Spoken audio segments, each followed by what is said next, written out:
Hello, everyone. I just have a quick question for the collective. I need to take a poll here.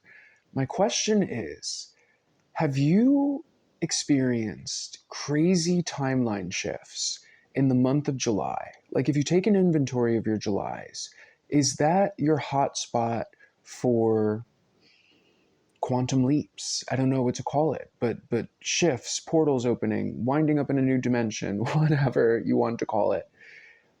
Is July your season, your hotspot? Particularly for what I'm looking at, it looks like the final decan of Cancer season, which goes from roughly July 10th to the 20th. Doesn't have to be exclusive to that, but I'm just curious. I need to put this out there. I can say, full disclosure, I'm a Pisces, so I think I would have been conceived in July around that time period, but I don't know if that has anything to do with it, just because I know people that are other zodiac signs that seem to have really crazy shifts happen to them in July. And when I say shifts, I mean, like, it can be anything. It can be, some of them have been really positive, some have been, frightening or whatever, but it's like that duality of the tower energy, right? I always say that the tower energy just means that everything changes, right? Your algorithm changes completely because of that event. So it can be something fantastic, right? If somebody proposes to you, from that now moment forward, everything changes, right, in a positive way. Or if you're, trying to conceive and you want to have a baby, the moment you find out that you're pregnant, everything changes, right? It's a positive tower moment. If you're house hunting and you finally close on a deal and they accept your offer and you get approved for the mortgage, positive tower moment, right? So it's things like that, but particularly like 0 to 60 quantum leap, night and day shift kind of energy is what I'm seeing. And what's interesting about that in terms of night and day shift kind of energy is that Cancer season and Leo season are governed by the sun and the moon respectively. So Leo is governed by the sun, Cancer is governed by the moon. And that sweet spot between them, what day would that be? That would be July 20th, basically, is the border, I guess you could say. But there's always the cusp energy, right? So it bleeds into the next couple of weeks. But I went down an astrology rabbit hole recently because I have to say, full disclosure, I've never really fully resonated with astrology. It's like I've tried to get into it. I've read as much as I could read, but it's like it always feels like it's missing something. Where it's like there's something about it that's just like I can't do anything with this. And that's just how I feel with the information. Is that it's like it's like I know that there's something to it. I absolutely believe that there's something to it, but what we are given is fluff or nutter. Like it's just it's like junk food astrology. And one thing that I've come to discover recently is that the astrological system that we work with really only came about in like the mid to late 1800s, maybe even later than that. And the reason why is because that was when they would have discovered Uranus, Neptune, and Pluto, and then added those into the astrological algorithm, right? So astrology is like an algorithm. But all of the sudden, three new variables that were never there before are suddenly a part of this soup that we work with, right? Whereas for thousands of years before that, the astrological system only worked with the seven visible luminaries, right? So that would be the five planets we can see, which is Mercury, Venus, Mars, Jupiter, and Saturn, and then the two big kahunas, right? The sun and the moon. And what's interesting is that it's like we know that for some reason, somehow, the ancients knew way more than they should have known about astrology, at least according to the Smithsonian timeline, right? Somehow they knew about the rings on Saturn. Somehow they knew about the hexagon on Saturn. Somehow they knew about the eye on Jupiter, right? The storm. Somehow they knew about all of these different things. Somehow they mapped out Antarctica 400 or 500 years before we discovered it, right? Somehow they knew. But they didn't know about Pluto, Neptune, and Uranus. I can't believe it. Honestly, I can't believe that they knew every single thing except for these three planets and just chose not to work with them or chose not to acknowledge them. You know what I'm saying? So, but in the ancient system of astrology, there were three different things that basically corresponded to those new planets that we've added to the algorithm. And So the original thing before Uranus would have been, what did they call it? It was the fixed constellation of stars, right? So the fixed ceiling of stars, right? The word ceiling comes from the word cielo, which is heaven in Spanish, which is, the Romance language from Latin. So the ceiling was, I mean, you could call it the firmament, but it's just like the fixed chandelier of stars, and that basically would correspond to kind of your purpose, so to speak, right? That kind of aspect of purpose, and all of those other fixed stars and their properties. And that was replaced with Uranus, which kind of represents limitation and boundary and things like that, and the firewall.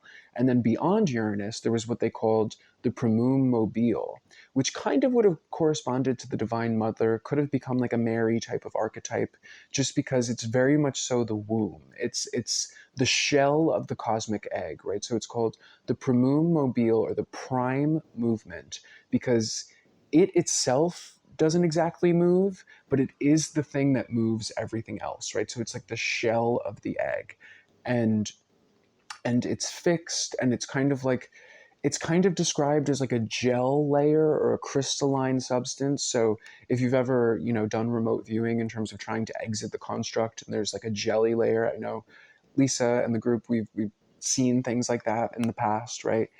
um, that was effectively how the ancients described it, right? Is this kind of fixed boundary. It's the womb, right? It's literally the cosmic womb. And then the cielo, or the fixed stars, were basically the little windows that kind of allowed light to come in from heaven, which they would call like hyper Uranian light, to enter into the construct and kind of filter through all the different layers and reach us. And beyond the primum mobile, which was replaced by Neptune, was the Empyrean. And the Empyrean is what you could basically call heaven, right? The realm of the angels, the realm of the divine, all of that, home, anything outside of the construct, right? And the Kabbalistic system really kind of breaks this down in terms of all the different courts of angels and blah, blah, blah, blah, blah. But those three things were replaced by imposter agents, for lack of a better term, right? So Uranus, Neptune, who's probably the worst of all of the mythological gods, right? Because Neptune was just the worst. I guess I'll say Epstein Island, right? The only statue that he had in front of that temple was a statue of Neptune Poseidon. So I'll say that much. Um, And then Empyrean was replaced by Pluto, which is the underworld, or Hades, right? So literally replacing heaven with hell, right? So that's why I think astrology might be kind of scrambled. But what was interesting was that before those three imposter planets were added to the algorithm, it was just the seven, and you had each of the signs governed by one of those seven luminaries, right? So Cancer is the only zodiac sign that's governed by the moon, and Leo is the only zodiac sign that is governed by the sun. The other five planets correspond to two zodiac signs each. So Jupiter governs both Pisces and Sagittarius. Saturn governs both Capricorn and Aquarius. And it was kind of like the day governance, the night governance, the female side, the masculine side, whatever you want to call it. But the big kahunas, right, sun and moon, they only governed one zodiac sign each, and they were right next to each other, right? And that is mother and father conceived to create the new, right? So there's the portal is there, right? It's like there's something about that energy. So I just wanted to take you down that rabbit hole of astrology, just to explain one of the things that I'm thinking about this concept.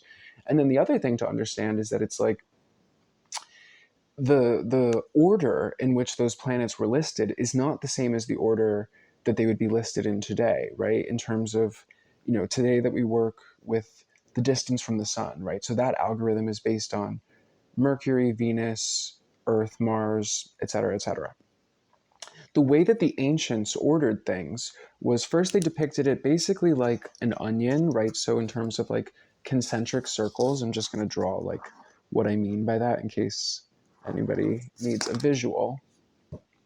So it would be like Earth is here in the middle, and then each of the 7 luminaries would correspond to a different layer of the onion as you got out of the matrix, right? So the first one would correspond to the moon, the second one corresponded to Mercury, and then Venus, the Sun, Mars, Jupiter, Saturn, and then the fixed stars, which is like the firewall, then the primordial, which is like that gel layer, and then boom, you get out to the Empyrean, which is heaven.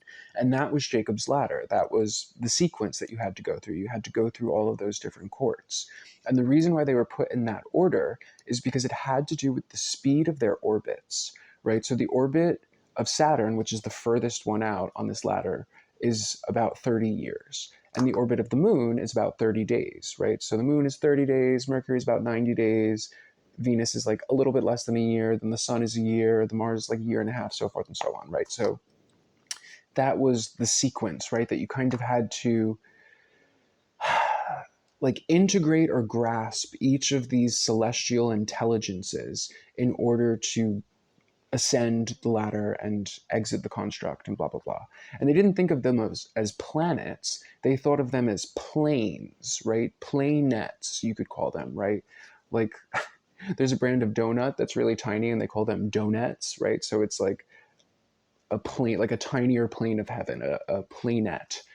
And they also didn't, again, they didn't think of them as planets, they didn't think of them as gods, they didn't think of them as anything like that.